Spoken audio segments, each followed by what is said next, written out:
This channel does not promote any violent, harmful, or illegal activities. All content provided by this channel is meant for an educational purpose only. এবার মঞ্চ থেকেই দলের জেলা নেতৃত্বের সঙ্গে দূরত্ব মিটিয়ে নিলেন তৃণমূলের রাজ্য কমিটির সম্পাদক ভি শিবদাসান। বিজেপির পাল্টা হিসাবে রবিবারের তৃণমূল মিছিলে হাঁটার পর মঞ্চে উঠে বিজেপিকে একহাত নিয়ে তৃণমূলের অন্দরে একতাকে তুলে ধরলেন তিনি। বললেন, শুভেন্দুর মতো নেতৃত্ব যতদিন বিজেপির শীর্ষস্থানে থাকবে কোনোভাবেই বিজেপি এ রাজ্যে ক্ষমতায় আসতে পারবে না। সুগন্ধ মজুমদার এক সময় তৃণমূল কংগ্রেস করছিল, এই তৃণমূল কংগ্রেসে এক সময় মুকুল রায় অফিসে আসা যাওয়া করতাম, আর আজকে আবার কে আছেন?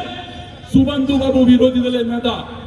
2021-এ বিরোধী দলের নেতা হওয়ার পর পশ্চিম বাংলায় যত ইলেকশন হয়েছে, বিধানসভা ইলেকশন আর বিধানসভা ইলেকশনের সঙ্গে Lok Sabha by election, Lok Sabha general election, পশ্চিম বাংলায় বিভিন্ন সিটে Vidhan Sabha by election, corporation election, municipality election, গ্রাম পঞ্চায়েত ইলেকশন, এত জায়গাতে বিজেপিকে জিতাতে পেরেছে এই লোক। জিতাতে পারি নেই, যার হাতে কিছু নেই, কিছু অল ইন্ডিয়া যে বিজেপি কিছু নেতৃত্ব আছে, যার নেতৃত্ব আশীর্বাদে বসিয়ে আছেন। আর আমরা দেখছিল পরশুদিন মিটিং এ স্টেজে দাঁড়িয়ে বলছে, আমি অমিত শাহকে কিছু নাম দিয়েছি।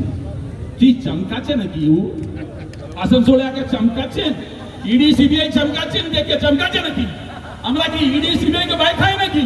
আমরা মমতাদি ফোর্স, মমতাদিকে দেখে রাজনীতি করে আর কাউকে আমরা ভয় খাই না। এই বিজেপিকে হুঁশিয়ার থাকতে বলছেন, সংগঠনে নেই, নিজে কিছু সংগঠন নেই, আর বলছেন আমি 26-এ ক্ষমতাতে আসছি। কত দিকে আসবে ভাই? লড়াই করার জন্য ফোর্স দরকার আছে। বিজেপি হাতে ফোর্স নেই, খালি নেতা আছেন। এই নেতা লেখে এই সংগঠন লেখে 26-এ ইলেকশনে আসতে পারবে না।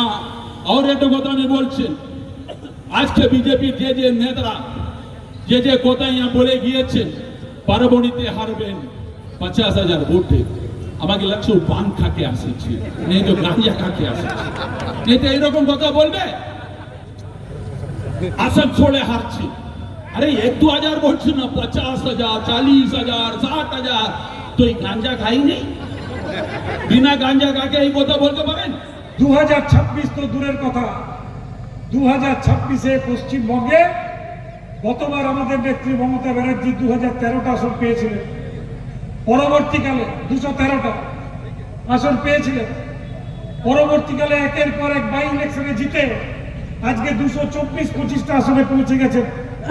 কিন্তু আমি এখানে দাঁড়িয়ে বলতে পারি, আগামী যে নির্বাচন 2026-এ, তাতে 294টা আসনের মধ্যে 270-এরও বেশি আসন জিতে মমতা বন্দ্যোপাধ্যায় আবার মুখ্যমন্ত্রী হবেন, এটা নিশ্চিতভাবে ধরে নিতে পারেন। বিজেপির মধ্যে আতঙ্ক হয়ে গেছে, যেখানে যাচ্ছেন লোক হচ্ছে না, যেখানে যাচ্ছেন মানুষ তাড়া করছে, যেখানে যাচ্ছেন মানুষ গাল দিচ্ছে। কারণ এই দলটা মানুষকে মিথ্যাচার ছাড়া কিছু করেনি। কখনো বলেছে 2 কোটি বেকারকে চাকরি দেবো, কখনো বলেছে 15 লাখ টাকা করে ব্যাংক অ্যাকাউন্টে পাঠিয়ে দেবো, উত্তরবঙ্গে গিয়ে বলে চা বাগানগুলো আমরা অধিগ্রহণ করে নেবো।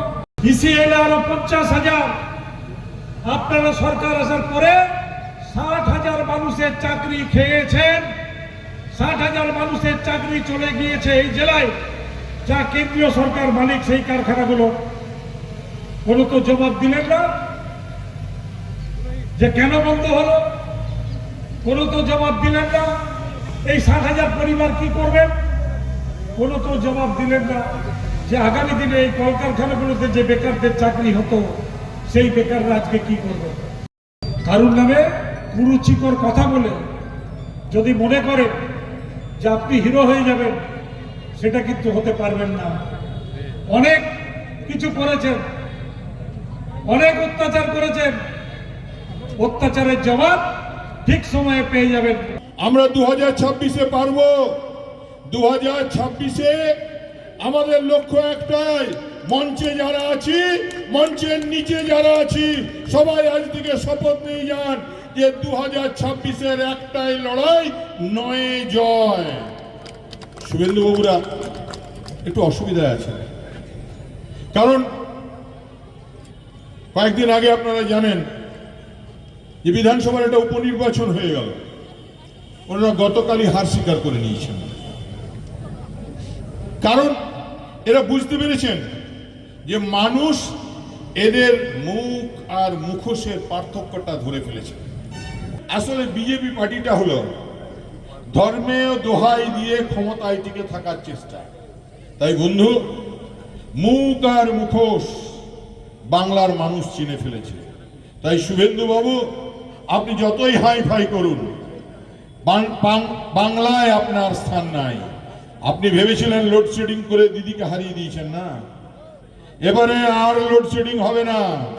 কারণ 2021-এ কিছু মানুষ ভেবেছিল আপনাদের লম্ফঝম্প হেলিকপ্টার দেখে, আপনাদের অর্থের ব্যাগ দেখে, আপনাদের পেশি শক্তি দেখে ভেবেছিল বোধহয় আপনারা ক্ষমতা আসবেন।